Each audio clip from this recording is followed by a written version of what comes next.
Good evening, respected viewers. How are you? I hope you're doing fine. Today we are going to start a new topic.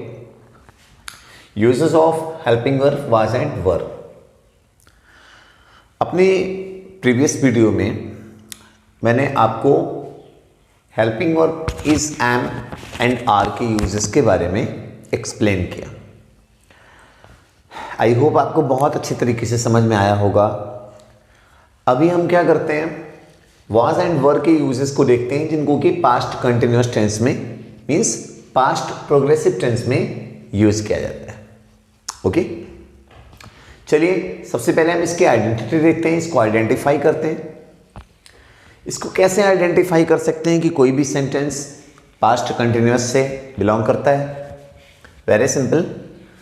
Hindi sentences जो होते हैं, उन Hindi sentences means Hindi वाक्यों की जो verbs होती हैं मीन्स इसकी क्रियाएं होती हैं, उन क्रियाओं के एंड में, उनके अंत में रहा था, रही थी, रहे थे एटसेट्रा ऐसे फ्रेजेज आते हैं, तो हम इसको आइडेंटिफाई कर लेते हैं इजली कि ये पास्ट कंटिन्यूअस से बिलोंग करता है. ओके, अभी एक एग्जांपल आपको देते हैं. मेरी बड़ी बहन, जिनको हम दीदी कहते हैं, दीदी मुझे खाना खिला रही थी ना. दीदी बड़ी प्यारी होती है, अपने हाथ से भी खाना खिलाती है. तो मेरी बड़ी बहन मीन्स दीदी मुझे खाना खिला रही थी. खाना खिला रही थी, खाना खिलाना. देखिए जैसे खाना होता है तो खाना एक प्रोसेस है, एक एक्शन वर्ड है ईट, बट यहाँ पे खिलाने की बात कर रहे हैं, यानी खाना खिलाने की बात कर रहे हैं, तो उसके लिए फीड वर्ड यूज करते हैं. Feed like this you can see. Okay, तो मेरी बड़ी बहन, कौन खिला रहा था? मेरी बड़ी बहन खिला रही थी. तो मेरी बड़ी बहन ये सब्जेक्ट हो गया, दीदी. तो माई एल्डर सिस्टर मीन्स माई दीदी. आप माई दीदी डायरेक्टली भी बोल सकते हैं, राइट. एक्चुअली क्या होता है कि जैसे हमारे रिलेशंस होते हैं, तो उन रिलेशंस को हम डायरेक्टली भी एड्रेस कर सकते हैं. ठीक है, जैसे दीदी. अब सपोज कि आपको सिस्टर बोलना है, सिस्टर वेरी सिंपल, बट ऐसे कुछ रिलेशंस हैं जैसे sister in law, brother in law, तो उसमें कहना किसी को है, बात पहुंच गई कहीं और. सिस्टर इन लॉ साली भी होती है, राइट, भाभी भी होती है. इसी तरह से ब्रदर इन लॉ की बात आप करिए तो जीजा भी होता है, साला भी होता है. तो there are so many confusions like this. तो आपको क्या करना है, ऐसे रिलेशंस को हम डायरेक्टली, जैसे भाभी कहना है तो हम भाभी को डायरेक्टली भाभी कह सकते हैं, दीदी कहना है तो हम दीदी कह सकते हैं. ठीक है, तो there is no mistake at all, आप यूज कर सकते हैं इजिली. तो मेरी बड़ी बहन means my elder sister means my didi was. आप दीदी, माई दीदी बोल सकते हैं, no problem at all. Was singular subject है तो वाज अप्लाई करना पड़ेगा आपको. वाज के साथ मेन वर्ब की फर्स्ट फॉर्म है आईएनजी, फीडिंग मी, राइट. फीड मीन्स खाना खिलाना, पूरा पूरा मीन्स इसमें खाना और खिलाना दोनों चीज़ें एक साथ कंबाइंड होकर के आ रही हैं. यहाँ पे ध्यान रखिएगा कि खाना मीन्स भोजन के सेंस में है. ओके, एक्शन वर्ड नहीं है, खिलाना एक्शन वर्ड है. तो आपको क्या देखना है कि मैंने कह तो दिया कि हाँ खिला रही थी, खाना खिला रही थी, तो इतने से तो सारा काम नहीं बन गया. यहाँ पे कुछ और भी चीज़ें जो आपको नोटिस करनी पड़ेंगी. क्या नोटिस करना पड़ेगा? नोटिस ये करना पड़ेगा कि इसमें जो वर्क है उस वर्क का कोई ड्यूरेशन नहीं दिया जाना चाहिए. ड्यूरेशन मीन्स इस समय पर कर रही थी, नो प्रॉब्लम, वो तो पास्ट कंटिन्यूअस से बिलोंग करेगा. लेकिन अगर ये कह दिया गया कि इतने समय से ये काम कर रही थी, आई थिंक आप थोड़ा कंफ्यूज हो सकते हैं. तो मैं एक एग्जांपल के थ्रू बताता हूं. जैसे यही सेंटेंस है कि मेरी बड़ी बहन मीन्स मेरी दीदी मुझे खाना खिला रही थी. अब अगर मैं इसमें ये कह दूं कि मेरी बड़ी बहन मुझे 2 बजे खाना खिला रही थी, तो कोई प्रॉब्लम नहीं है कि 2 बजे खाना खिला रही थी, वो तो पास्ट कंटिन्यूअस में रहेगा. लेकिन अगर ये कह दिया कि 2 बजे से खिला रही थी, तो प्रॉब्लम है. 2 बजे खिला रही थी, 2 बजे से खिला रही थी. अभी डायरेक्टली कभी कभी ना टीचर्स ऐसे बोल देते हैं टाइम दे दिया गया उसमें, तो वो पास्ट परफेक्ट कंटिन्यूअस से बिलोंग करेगा, वो पास्ट कंटिन्यूअस नहीं होगा। बट इतने से काम नहीं चल रहा है। आपने ये कह दिया कि टाइम उसमें होना चाहिए, नहीं होना चाहिए, टाइम होगा तो पास्ट परफेक्ट कंटिन्यूअस में, टाइम नहीं होगा तो पास्ट कंटिन्यूअस में। बट टाइम तो यहाँ भी आ रहा है जैसे मैंने बताया, तो आपको ये ध्यान में रखना पड़ेगा। ओके, तो मेरी बड़ी बहन मुझे, अगर मैं कहूँ कि मुझे 2 बजे खाना खिला रही थी, कोई प्रॉब्लम नहीं है। लेकिन अगर कह दूँ कि 2 बजे से खाना खिला रही थी, तो ये पास्ट कंटिन्यूअस में नहीं होगा, वो पास्ट परफेक्ट कंटिन्यूअस में चला जाएगा। Okay, let's move forward. मैंने आपको एग्जांपल भी एक्सप्लेन कर दिया कैसे आप इसको डिफरेंशिएट कर सकते हैं, कैसे आप इसमें जो आपकी कंफ्यूजन है मैंने उसको दूर करने की कोशिश की। आप थोड़ा और प्रैक्टिस करेंगे। आइए let's learn how to translate. Rules to translate में आप देखेंगे कि सबसे पहले आप क्या देख रहे हो, सबसे पहले आपको ये अफर्मेटिव सेंटेंस का रूल आपको देखना है। आप सभी जानते हैं कि हर टेंस में affirmative, negative, interrogative, first type, second type सब में आपको मिलना है। तो अफर्मेटिव का रूल सबसे पहले देख रहे हैं। इसमें आपका सब्जेक्ट अगर होगा तो क्या होगा, I, he, she, it and singular noun. देखिए आई यहाँ पे फर्स्ट टाइम आप देख रहे हो कि अपनी कैटेगरी के साथ आया है। आई की कैटेगरी सिंगुलर की होती है। आई सिंगुलर प्रोनाउन है, पर्सनल प्रोनाउंस होते हैं ये सब, राइट। तो आई सिंगुलर प्रोनाउन है। अब मैंने इतने अपने वर्षों के कैरियर में मैंने ये देखा कि अपने प्रोफेशन में कि बच्चों ने क्या किया, बच्चों को या तो गलत तरीके से बताया गया या बच्चों ने गलत तरीके से कंफ्यूजन में अपने ऐसा सीखा कि आई को प्लूरल मान ले, but I is not a plural. मैं आपको अपनी आगे की वीडियो में जहाँ पर प्रोनाउंस को मैं एक्सप्लेन करूँगा, पर्सनल प्रोनाउंस को, वहाँ में इन सब सारी चीज़ों का पूरा डिटेल आपको दूंगा। तो आई सिंगुलर है, ही सिंगुलर, शी इट। तो अब यहाँ पर मैं इसलिए कह रहा हूँ क्योंकि ये अपनी पर्टिकुलर जो इसका अपना कैटेगरी है सिंगुलर की, तो इसके साथ में यहाँ पर आ रहा है फर्स्ट टाइम वाज के लिए, ठीक है। तो आपको ध्यान देना है। आपका सब्जेक्ट है यहाँ पे I, he, she, it and singular nouns, right. अगर ये आपके सब्जेक्ट्स हैं तो इन द केस आपकी जो हेल्पिंग वर्ब होगी वो होगी was. Your helping verb will be was. आपकी हेल्पिंग वर्ब वाज होगी और इसके साथ आपको मेन वर्ब की फर्स्ट फॉर्म में आईएनजी यूज करना है। फिर आपका ऑब्जेक्ट आएगा, indirect object and direct, 2 types के ऑब्जेक्ट होते हैं, ये आएंगे। उसके बाद कॉम्प्लीमेंट एटसेट्रा, फाइनली हमें फुल स्टॉप अप्लाई करना है, राइट। तो यहाँ पे एक बुक, और इसके बाद अफर्मेटिव का एक और स्ट्रक्चर आपको देखना है, वहाँ से आपको अदर प्रोनाउंस और नाउंस के बारे में क्लियर होगा।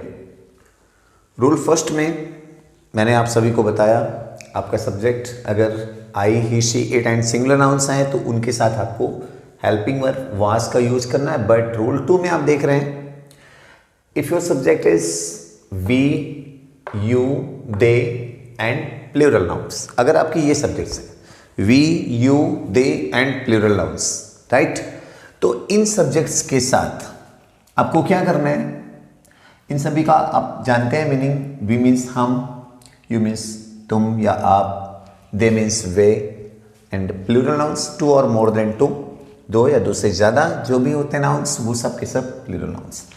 इन सभी कंडीशंस में ये सारे सब्जेक्ट्स अगर होते हैं तो उनके साथ आपको क्या करना है, आपको अपनी हेल्पिंग वर्ब का यूज करना है।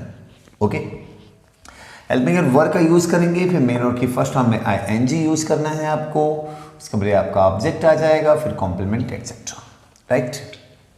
ओके, एक एग्जांपल यहाँ पे 2 एग्जांपल्स दे रहे हैं जिसमें कि एक एग्जांपल आपके फर्स्ट रूल के लिए, दूसरा आपके सेकंड रूल के लिए। तो वो अपने भाइयों बहनों को प्रणाम कर रहा था, वह अपने भाइयों बहनों को प्रणाम कर रहा था। यहाँ पे और इसमें हाइफन के थ्रू और को साइलेंट किया गया, हाइड कर दिया गया। ओके, वो अपने भाइयों बहनों को प्रणाम कर रहा था, तो वह आपका सब्जेक्ट है, राइट। प्रणाम कर रहा था, प्रणाम करना आपकी वर्ब है। ओके, प्रणाम करना आपकी वर्ब है जिसको हम सैल्यूट कहते हैं या पे कॉम्प्लीमेंट्स कहते हैं।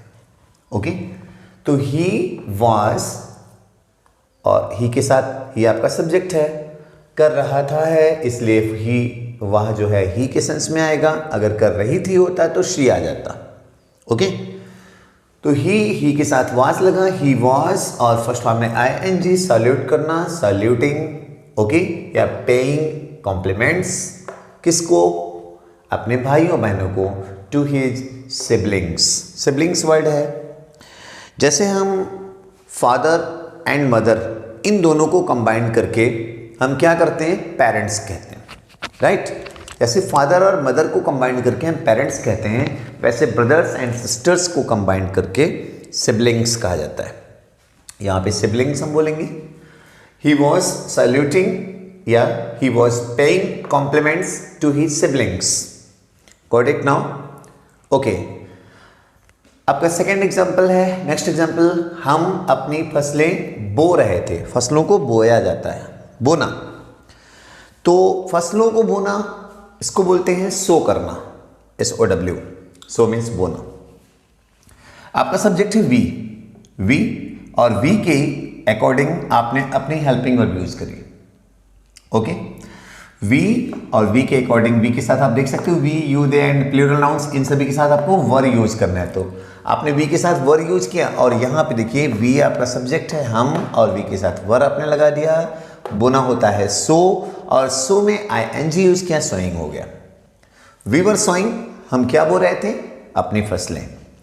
हम अपनी फसलें मीन्स हमारी फसलें। तो वी के अकॉर्डिंग वी का पॉजिटिव एडजेक्टिव यूज करेंगे, तो अपना, अपनी, अपने, हमारा, हमारी, हमारे, उसका, उसके, उसके, इन सभी के लिए पॉजिटिव एडजेक्टिव यूज किया जाता है अकॉर्डिंग टू सब्जेक्ट, राइट? तो हम यानी वी का positive adjective our crops. Very simple, we were sowing our crops, हम अपनी फसलें बो रहे थे।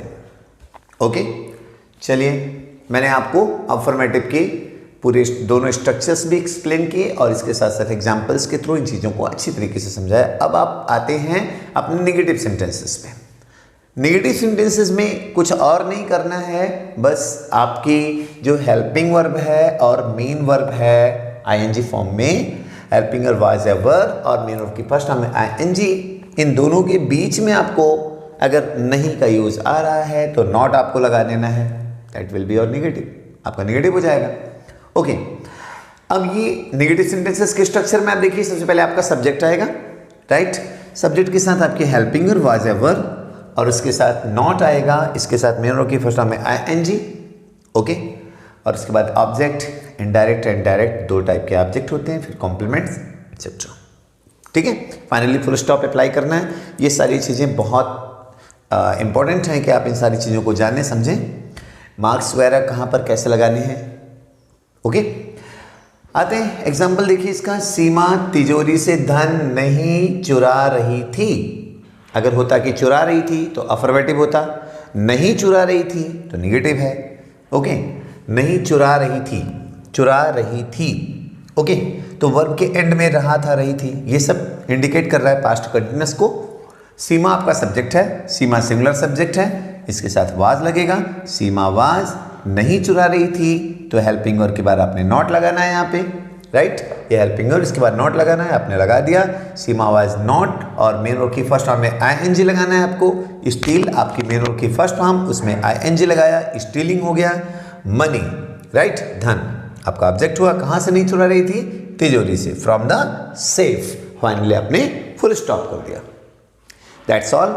आपको मैंने पास्ट कंटिन्यूअस के मीन्स जिसमें कि हेल्पिंग वाज या वर का यूज होता है, ओके, तो पास्ट कंटिन्यूअस टेंस के अफर्मेटिव और नेगेटिव सेंटेंसेस के बारे में आपको डिटेल नॉलेज दिया। आगे अपने नेक्स्ट वीडियो में मैं आपको इसके इंट्रोगेटिव सेंटेंसेस के बारे में समझाने के साथ साथ आपको कुछ सेंटेंसेस पर प्रैक्टिस भी करवाऊंगा, जिसमें आपका affirmative, negative, interrogative, first type, second type सभी होंगे और कुछ एडिशनल स्टेटमेंट्स या कुछ सेंटेंसेस भी होंगे। ओके, तो आप लोग अपनी इस वीडियो को अच्छी तरीके से वॉच करें, राइट? बार बार और प्रैक्टिस करें सेंटेंसेस पर, इसके रूल्स पर प्रैक्टिस करें। आई एम श्योर ये सारी चीज़ें आपके करियर के लिए भी काफ़ी हेल्पफुल होंगी, यूज़फुल होंगी। तो मेरे चैनल को ज़्यादा से ज़्यादा सब्सक्राइब करें, वीडियोज़ को ज़्यादा से ज़्यादा देखें, राइट? थैंक यू, जय हिंद।